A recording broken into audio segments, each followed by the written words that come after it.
Magandang araw mga bata! Kumusta kayo? Okay Mabuti naman! Ngayon mga bata, bago tayo magsimula, magsitayo ang lahat para sa ating panimunang panalangin. Sa ngalan ng Ama, ng Anak, ng Espiritu Santo.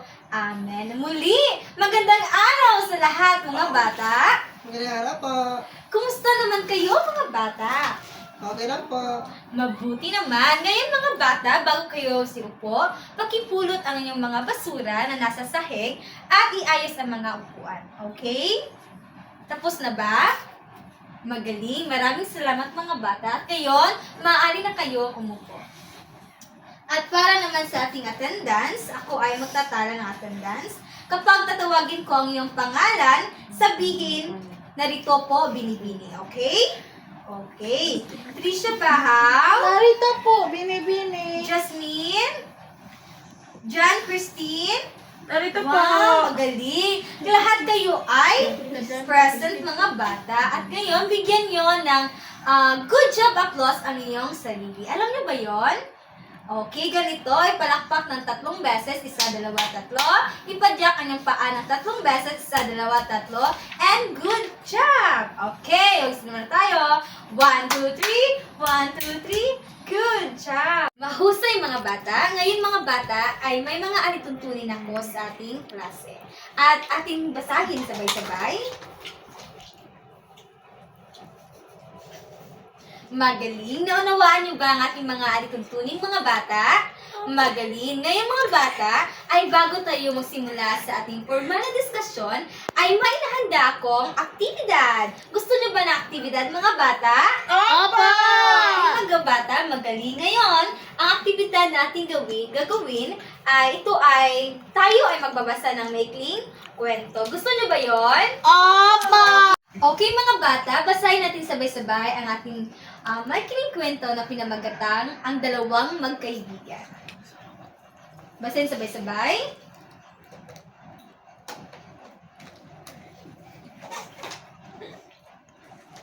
Okay, maraming salamat mga bata. Ano ang iyong naunawaan sa ating binasa na kwento? Magaling mga bata. Ito ay ang dalawang magkaibigan. Sino ang magdalawang magkaibigan? Sina Elsa at Anna. Magaling mga bata. At ngayon mga bata, ay may nahanda ako at inyo itong ipapaskil ang mga tamang sagot. Ngayon mga bata, ay nais kong ilarawan nyo ang mga katangian ni Elsa, ni Anna, at ni Elsa at ni Anna. Okay. Ito si Anna at si Elsa mga bata. Okay mga bata, ngayon mga bata ay nais ko na iyong idikit ang mga salita na naglalarawan ni Elsa at ni Anna. Okay? Okay, mga bata, idikit nyo kung sino si Elsa at si Anna. Allen, idikit nyo. Oh, si Elsa naman. Idikit nyo. O, sino kaya sila?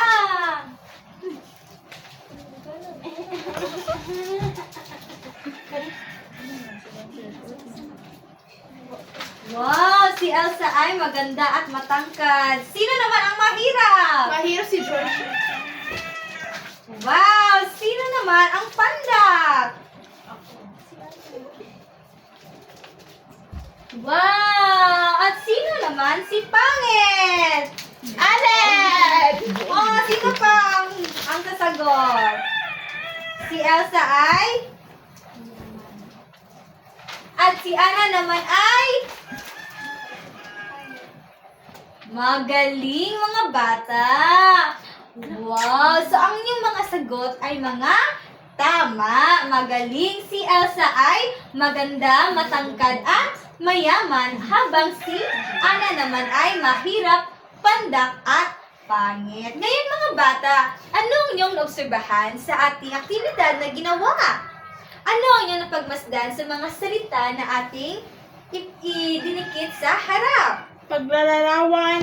Paglalarawan Isang katangian. ng katangian ng isang tao. Magaling mga bata. Ano pa? Magaling ito ay mga magkasalungat na salita, magaling mga bata. Bakit kaya mahalaga na pag-aralan natin ang mga salitang magkasalungat? Magaling, Michelle! Magaling! Ang iyong mga sagot ay mga tama. Ang ngayon mga bata, base sa ating ginawang aktibidad, ang ating bagong paksing talakayin ay tungkol sa magaling. Ito ay tungkol sa salitang magkasalungat. Magaling mga bata. Ang ating bagong paksang tatalakayin ay salitang magkasalungat. At bago iyan mga bata, ito ang ating mga layunin. Basahin natin ating layunin sabay-sabay mga bata. Natutukoy ang mga salitang magkasalungat. Basahin sabay-sabay. Natutukoy ang mga salitang magkasalungat. Magaling mga bata, ito ay ating mga layunin ngayong araw. At bago tayo magsimula sa ating bagong paksang tatalakayin, ano nga ba ang ating tinalakay noong unang tagpo? Magaling, ito ay salitang magkahulugan. Magaling, ano nga ba ang salitang magkahulugan? Magaling, ito ay pares na salita na Magkasing magaling, magkasing kahulugan ang ibig sabihin. Magaling mga bata. At ngayon mga bata ay dumako naman tayo sa ating bagong paksang tatalakayin, ang salitang magkasalungat. Magaling. Alam niyo ba mga bata kung ano ang salitang magkasalungat? Kung hindi mga bata, ay basahin natin sabay-sabay kung ano ang salitang magkasalungat. Magaling! Ang salitang magkasalungat ay pares na salita na magkaiba o hindi kapareho ang ibig sabihin. Magaling mga bata. Ito ay kabaliktaran sa salitang magkahulugan. At may mga halimbawa po sa salitang magkasalungat mga bata. Halimbawa, mataba, mapayat. Mataba at mapayat ba ay kapareho ng ibig sabihin? Hindi. Ang mataba ay isang mataba. Ang magkasalungat na salita sa mataba ay payat. Magaling mga bata. Kasunod, masaya at malungkot. Sila ba ay isang halimbawa ng salitang magkasalungat? Magaling, masaya at malungkot. Kasunod mga bata, babae at lalaki. Basahin sabay-sabay. Babae at lalaki. Si Allen ay lalaki at si Michelle naman ay babae. Magkaiba ba sila ng kahulugan? Magaling. Yan ay salitang magkasalungat. Kasunod mga bata ay salitang malinis at madumi. Ang malinis at madumi ba ay isang halimbawa ng salitang magkasalungat? Magaling dahil ito ay ang mga salitang ito ay hindi magkapareho ng ibig sabihin. Magaling mga bata. Ngayon mga bata, magbigay kayo ng mga halimbawa ng isang salitang magkasalungat o ng mga salitang magkasalungat. Okay, Trisha! Magaling, maputi at maitim. Ano pa, Allen? Magaling! Ang iyong mga sagot ay isang halimbawa ng salitang magkasalungat. Naintindihan niyo ba mga bata kung ano ang ibig ng sabihin ng isang salitang magkasalungat? Magaling. At alam niyo na ba ang mga halimbawa? Magaling mga bata. Kung naunawaan niyo ang ating paksang tinalakay ngayon mga bata, ay dumako naman tayo sa ating aktibidad. But bago iyan, may mga katanungan ba kayo sa ating paksang tinalakay mga bata?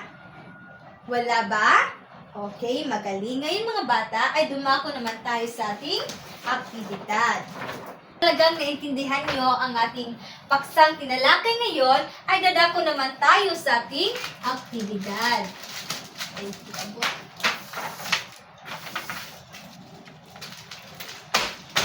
Okay, ating basahin sabay-sabay ang panutong mga bata. Tingnan ang bawat larawan, piliin at bilugan ang tamang magkasalungat na salita mula sa pagpipilian. Okay, sagutan mo ang unang numero, Morris.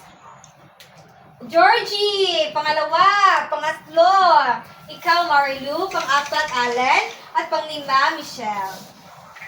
Wow! Magaling! Magaling! Maraming salamat, Jane Marie.